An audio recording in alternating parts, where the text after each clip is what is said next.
Шуңа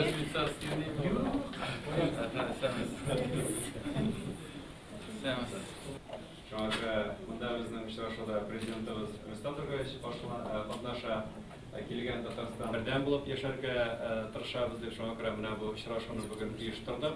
Шуңа күрә безнең регламент бар, шуңа күрә әйтәсем килә, әгәр шул регламент буенча эшли алса, бик әйбәт булыр иде.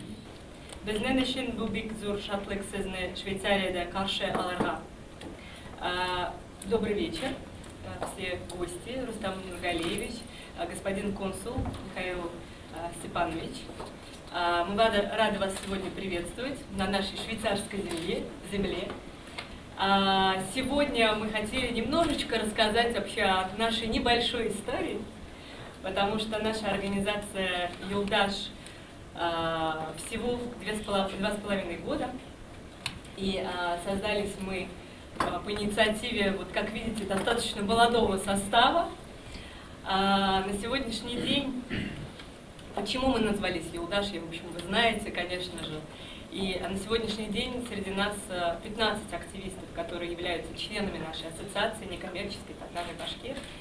И мы, соответственно, у нас есть даже небольшой взнос ежегодный, который мы собираем для того, чтобы организовывать различные мероприятия ежегодные, которые мы проводим здесь, в Швейцарии.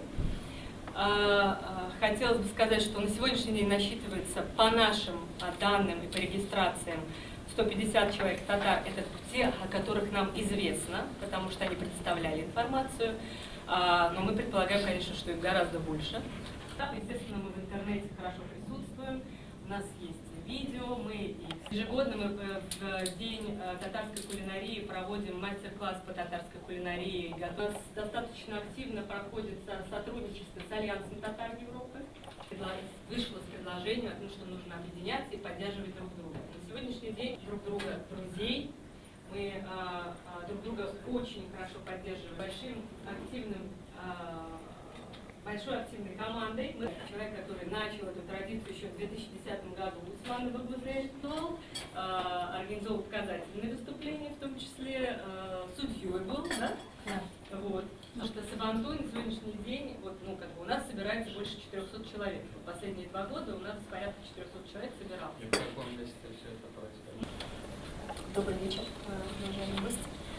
Сезне белән монда танышу өчен без бик шатбыз. Шушы чыгышымда тел мәсьәләсе турында бераз әйтеп куясым килә, чөнки телнең мөһимлеген, ана теленең мөһимлеген бер дә арттырырга мөмкин түгелдер. Бер вакыйлылыгыз әйтүенчә, тел милләтнең сакчысы. Һәм безгә үз халкыбыздан еракта яшәгәч, телнең кадере бигрәк тә арта. Чөнки шуның өчен менә без өйдә татарчарак сөйләшергә тырышабыз. Ләкин бу җиңел эш түгел, чөнки без урыс халкы арасында үстек, урысча югары һәм урта белем алдык. Урысча сөйләшергә безгә җиңелрәк һәм хаталарда ташакта сөйләшәбез. Әмма шушы кыенлыкларга карамастан телне саклау көрәшендә hiç birini to'xtatırga tilamaymiz. Biz bulay uyluymiz. Agar da tatarlar tatarcha сөйләшмәсә, сөйләшмәгәч кем татарча сөйләшерде. Бүгенге көндә дөньяда шушы глобализация аркасында күп телләр югала. Татар теленең ситуациясе иң начар булмаса да, тел саклау проблемасын күтәреп торырга кирәк дип уйлыйбыз. Менә мәсәлән, бу якларда Көнбатыш елларында кешеләр үз телләрендә сөйләшергә кыенсынмыйлар да, курыкмыйлар да, чөнки монда һәрбер яңа тел белү ул байлыкка санала инде, шатлана. Яласы юк тел белүдә. Шуның өчен мәсәлән ана теленең өйрәнүе бик иң җиңел башка телләргә караганда. Һәм безнеңчә теләк кенә булырга тиеш кешедә. Кызганычка каршы, бүгенге ситуацияга чыгып карасаң, татар теленең перспективасы бәлки якты түгелдер, белмибез, әмма ләкин кеше һавасы суламыйча яши алмаган кебек, милләт телсез яшәми. Шуның өчен милләт безнең аңлавыбыз буенча ул теле булган халык. Менә әлеге заманда интернет бик тормышка тәэсир итә. Мәсәлән, Google Translator'ына кіріп қарасақ, 100-дән артық телгә тәрҗемә итеп була. Ләкин шул телләр арасында татар теле юктыр. Төрки телләре бар, мәсәлән, төрек, казак, кыргыз, Азербайджан, башка телләр бәлки. Әмма татар теле юк. И шул ситуацияны без үзгәртергә кирәк дип, тырышырга кирәк дип уйлыйбыз. Чөнки татар теленә тәрҗемә итү мөмкинчелеге булса иде, шул татарча белмәгән татарга бу бик файдалы булыр иде. Һәм дә телнең дәрәҗәсе дә үсер иде. Безнең татар теле ул йомшаграк, аларның әйтик менә казак теле ул бераз катырак. Шуңа күрә әгәр дә татар телен беләсең икән, менә төрекчә дә менә Радик безнең Төркиядә эшләде. Бик тиз арада өйрәнергә була. Аның зарары юк, белгән әйбернең зарары юк. Файдасыннан башка. Аннан соң башты эшләтергә дә бер файдалы не. Файдасы чыга, бер алдан әйтеп бирдем. Аны бердән үзегезне дә тоныстырасыз. Балалар да менә телне белә. Шулай саклагансың саклап булмый. Телне сакларга була йортта, гореф-гадәтләрдән телне сакларга була мәчеттә, әгәр имам татар булса, ул да бер яхшы формасы бар. Монда мәчет бармы соң, юкмы? Бар. Татарча сөйләшмиләр.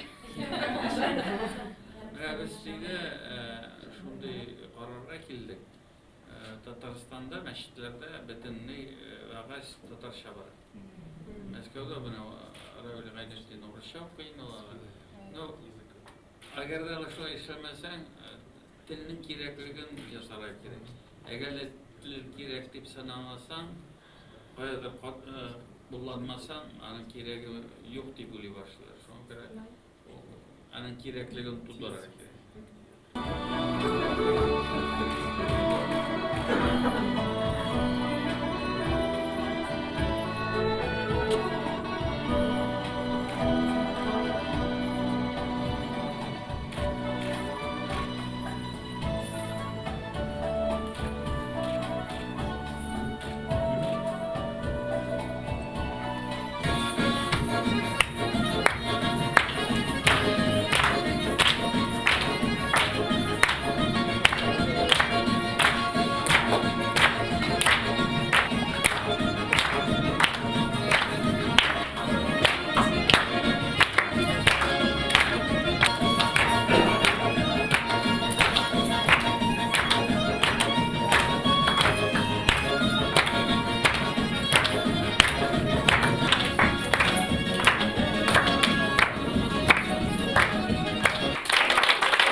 Мин француз, минең исемем Гийом.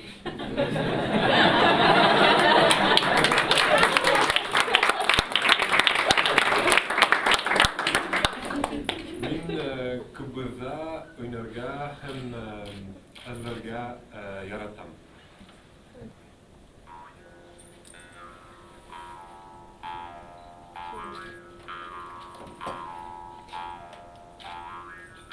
Нормально iştiler, поэтому.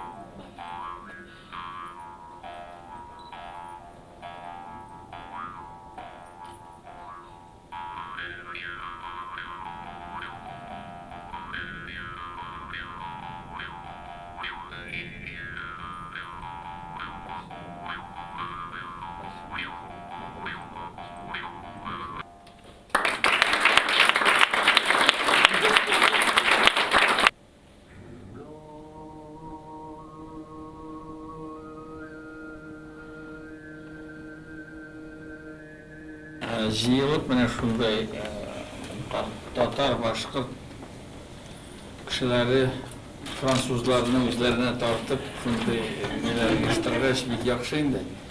Әлбәттә без кая барсак та очрашырга тырышабыз милләттәшләребез белән.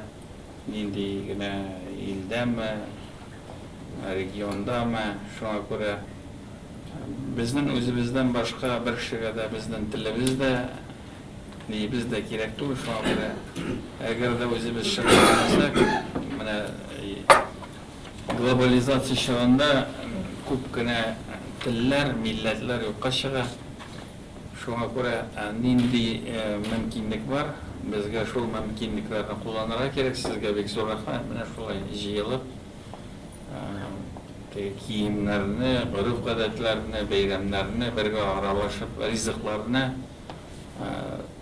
бар дин бәйрәмнәре дә бар бездән. Шул бөтен мөмкинлекләрне кулланырга кирәк. Безнең тарафтан әйтик, менә балаларны аралаштырырга, яшьләрне, безнең менә лагерьләр бар, ниләр бар. Һәм хәзер бит телевидение бар, интернет бар. Әгәр дә теләгән булса, сөйләшергә, әйтергә, аралашырга мөмкинлекләр бар. Шуңа күрә шушы юлны киләчәктә дә тотарга кирәк. Менә конгресс безнең бар, без аның дәрәҗәсен күтәрдек. Конгрессны менә безнең вице-премьер җитәкчелек итә. Шуңа күрә Сабантуйда әгәр дә менә ниндидер көрәш формаларын күрсәтү, мастер-класс күрсәтү, монда концерт буенча сезнең артистларыгыз безнекенә караганда да көчлерәк. Биючеләр, җырлаучылар бар. Шуңа күрә рәхмәт сүзе. Менә шулай кая гына барсак та үзебезнең татар кешеләрен күреп, башка кешеләрен күреп, бергә аралашып, сөйләшеп, ул зур бәхет. Вакытыгыз булганда Татарстанга кайтыгыз. Быел менә футбол чемпионаты була, кем футбол ярата. Әгәр дә ни икән, Васил итерә кирәк, ярдәм күрсәтергә кирәк. Кемнәрнең теләге бар. Одобряем вашу позицию. Регина, хотя и по-татарски ты еще не научилась говорить, но ты, как я вижу, очень инициативно дело взяла в свои руки. Все равно вот нужен человек, который как бы координирует, собирает, обобщает. Я думаю, что многие из нас хотят там какую-то часть своей культуры видеть там. И совершенно правильно. Сабантуй, он не только татары, башкиры, Сабантуй, это вот российский праздник. 56 регионов, по-моему, да, 56 регионов проводит Сабантуй. Значит, в 30 странах мы проводим, благодаря вот в том числе.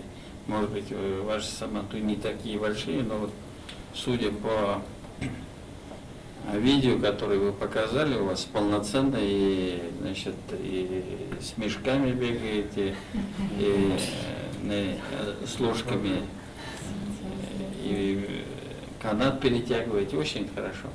Поэтому успехов вам.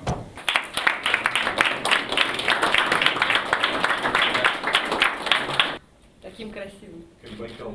Да. Когда здесь все обледеневает, потрясающие фотографии Спасибо большое. из Швейцарии. Һәм барлык татар җәмәгатьчелеген гомум фотога чакырабыз.